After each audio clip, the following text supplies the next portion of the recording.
Throughout all the VR games I have played or seen that have melee combat as one of its premier features, only 3 I feel have perfected it: Gorn, Underdogs, and Batman. Some may call heresy at the exclusion of certain games, the most likely of which being Blade and Sorcery. Let me explain why with one word: jank. Now I'm going to get one thing straight. I think the combat in Blade and Sorcery is freaking awesome, and when it works, it absolutely works. But when it doesn't work, it really doesn't work. That's the reason why it's not combat I would call perfect. What I mean when I say perfect is that it's simple to grasp and has minimal or non-existent jank. The jank in Blade and Sorcery is pretty much baked into the game due to how its combat system was made. Now on a quick note, I'm not saying all the jank in Blade and Sorcery is undesirable. It's on a case-by-case basis.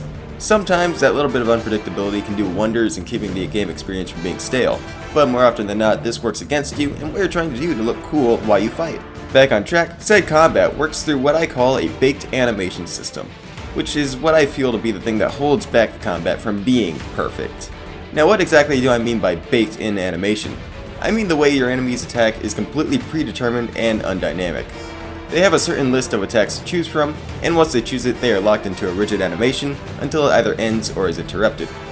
Now this way of doing combat works, but I don't think it's the ideal way to handle VR melee encounters, at least not in a physics-based game. Combat that works like this leads to the enemies feeling very stiff and rigid, and sometimes the animation's timings don't seem to flow into each other the best. It can be a frustrating system to work with, since moves that feel like they should have a certain outcome have completely unexpected and oftentimes undesirable results. A big reason I usually encounter this is because of the way enemies react to damage. When they get hit, usually they'll do a basic stagger to the side. If it's a hit with a lot of force behind it, they will enter a ragdoll state. When they go ragdoll, I think this works perfectly. The way they fall typically makes sense in relation to how they were hit. The same cannot be said for the stagger. The stagger is almost completely based on animations. It depends on where they get hit and what direction they get hit, but the amount of distance they cover when they stagger is where problems start to arise, because that distance, unless interrupted by the environment's geometry, is always the same.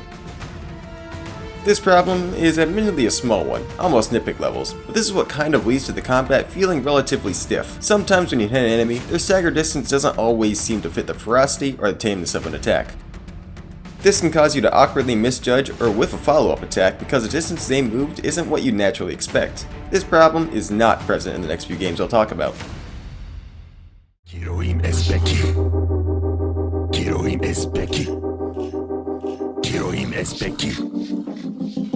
Gorn is one of the first really big hitters in the VR combat scene, showing the potential of what can really be done in virtual reality. And it's all thanks to these guys. Gornies. The way the Gornies move and attack are completely based on physics and are not completely predetermined. They have moves that they can do, but these are more like movements that are guided by motion but still completely affected by physics.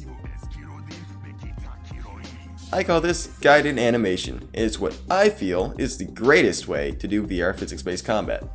It provides the smoothest and most dynamic gameplay experience VR physics-based games can offer. This is because it allows the enemies full range of motion and it allows the player full and seamless interaction with said motion. Not only that, but pay close attention to what happens when I hit this boy right here. His name is John. When John takes any form of substantial damage, he goes into a stunned state, which allows you to either follow up with another attack or to grab him, which can only be done when he is stunned. This is a very important decision made by the developers, because it makes every hit feel like it matters. The window you're given serves as your reward for getting a good lick on an enemy, same with the slow motion you're given, on most difficulties, when you successfully parry an enemy attack. This also serves to make the armored enemies more of a threat, because the armor prevents them from being stunned, which not only makes the process of breaking that armor and hearing that all the more satisfying, but makes the stun or kill you get access to immediately afterwards very rewarding. Gorn also gets a bit of a pass to the jank it has because of its uniquely goofy tone. Everything is weird and feels intentionally janky, so it makes the unintentional jank not detract from the experience but often add to it. If something unexpected happens, it's often a pleasant surprise and not a frustrating pace breaker. Just a note, this is not me calling Gorn a better game than Blade and Sorcery. I think Gorn kind of gimped itself in the game department once they got rid of the awesome celebrity gladiator things like Flame and the shop during their development. Gorn, for all intents and purposes, is a one-trick pony of a game, but it does that trick really well, and I think the combat it provides is overall smoother and more consistent than Blade and Sorcery. That goes for all the games talked about here. This is not a rankings list, just a basic analysis why I feel some games do combat perfectly. Sorry for that little tangent, on to the next game.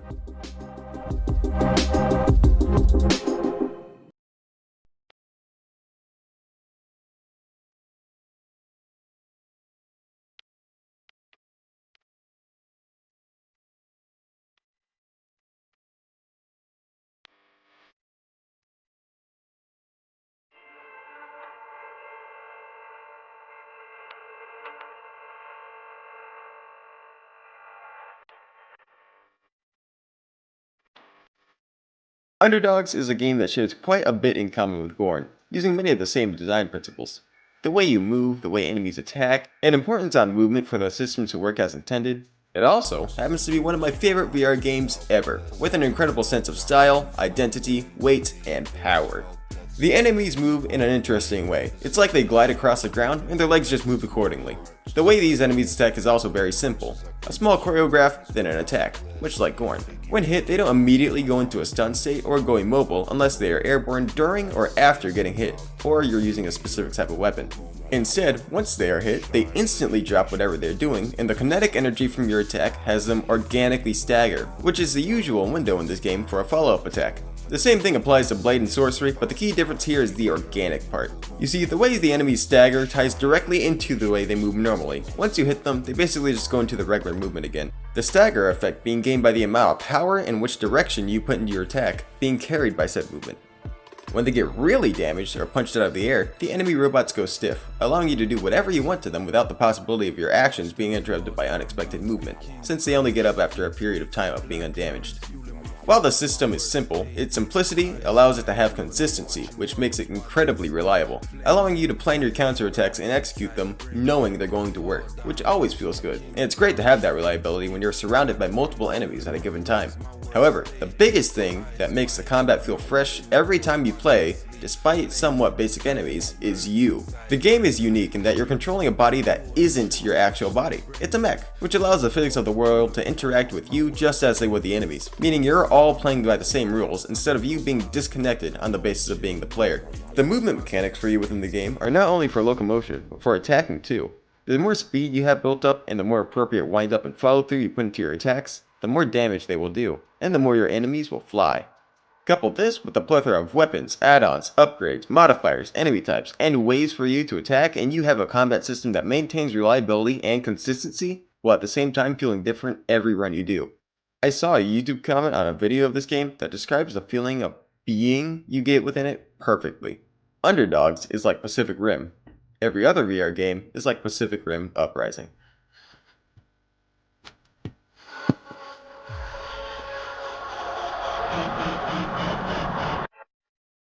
While we're on the topic of robots fighting each other, there is one more game that, at the time of me writing this, isn't even out yet. But I feel it too will do physics-based VR combat perfectly. Probably even better than Gorn and Underdogs. Long drone in the Hyperdome!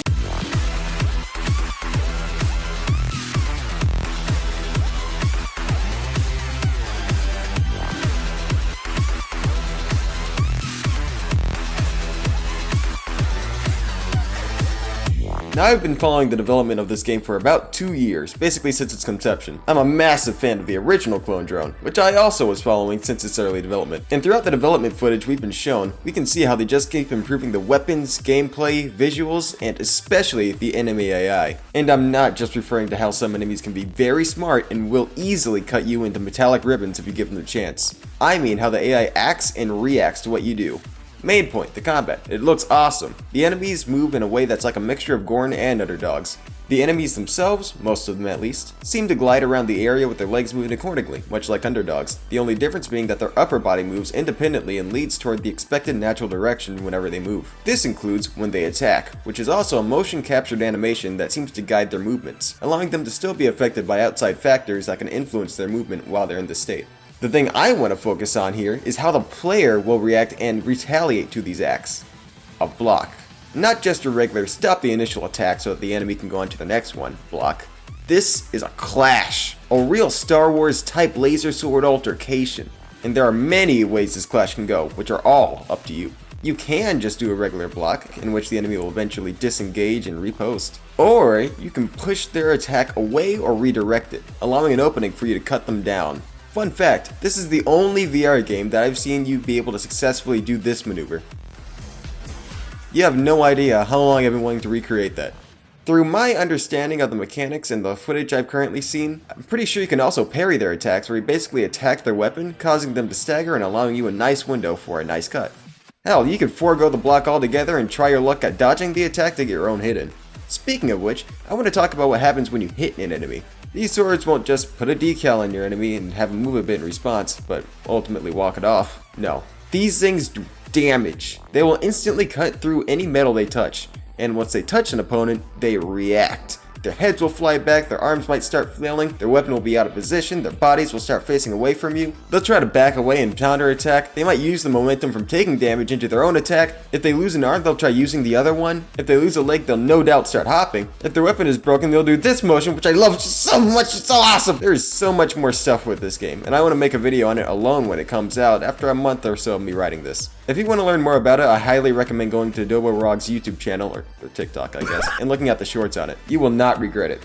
In fact, literally right as I finished the segment of the script, they uploaded a video where they specifically talk about the player dynamic of blocking against the enemy, which I will link in both the description as well as a card at the end of the video. We're gonna continue working on this game after we launch it, and I can't wait to take it into new and interesting directions based on community feedback.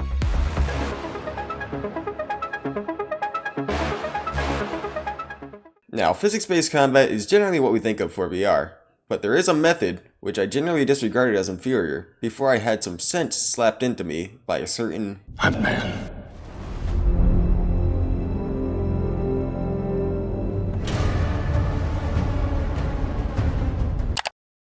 Now really quickly before I start gassing this game up as a cure to cancer, I want to shout out the game called Before You Fall. I haven't played it yet because I thought the combat didn't look like it was for me, but Batman literally changed my tune on it. And it looks like they share a ton of the same combat principles. In fact, while doing research for this video, I found another video that talked about the combat of Before You Fall in depth. So if you want to watch that, I'll put a card for it at the end of this video too, and put a link for it in the description. Now, if you talk about the combat within any of the traditional Arkham games, a common sentiment you'll hear is that it's almost like a rhythm game. Time your strikes, pace yourself, make sure you're hitting the correct enemy using the correct gadget, pulling off the correct move, etc, etc. Well, all of it applies to Arkham Shadow, only I would compare it more to Beat Saber since that's basically the VR equivalent of a rhythm game. Make the movement it tells you to. The harder you hit, the better you do. You get it. Obviously, it's more nuanced than that, but at its base, I feel it's a good comparison to make. Before I go into this though, I want to talk about how you can fail doing this non-physics-based combat.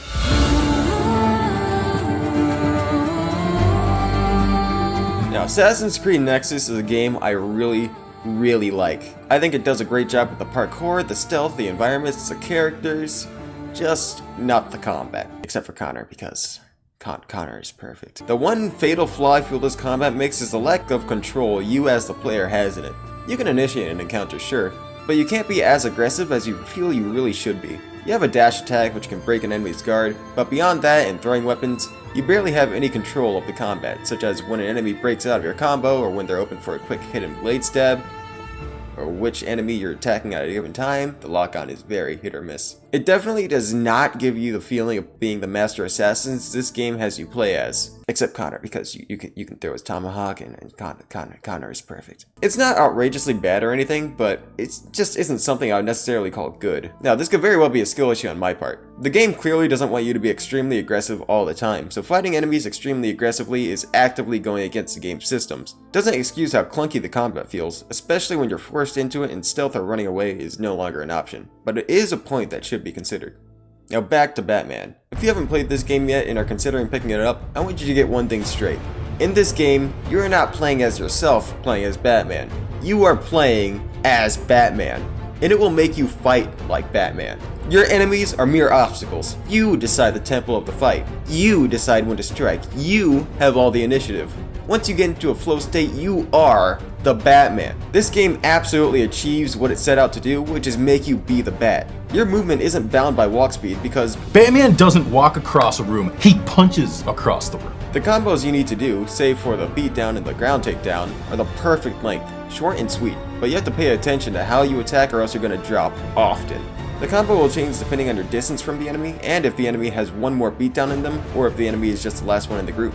And all of your gadgets are easily accessible and just as fast as you are. You can mix and mash moves to adapt to undesirable situations you may find yourself in. The special combo is so incredibly useful in its stagger and activation, and the obvious techniques that it unlocks. It's not just in movement prompts either. The game also utilizes the IK model of Batman you inhabit, or your player model for those of you who don't know what inverse kinematics is, in ways I have never seen a game do before during combat. It does some things for you, allowing you to do all those particularly brutal Batman moves without all the potential immersion-breaking jank that would come with manually moving a character to those positions realistically. It doesn't do this abruptly either. It only happens after you initiate an attack by punching towards an enemy, which means that the position Batman's model is in isn't far from the position you had to make in order to start attacking in the first place. I play on the hardest difficulty, and the enemies can take a rough beating. If you are not locked in, you will not do as well as when you're focused. The game basically forces you to adapt the Batman mindset, which is an incredible feat by Camouflage. They did such a fantastic job with bringing the good name of the Batman Arkham franchise to VR, for real this time, and giving it the justice it deserved after it was literally killed by the Suicide Squad. And I am so excited to see what they do with it next.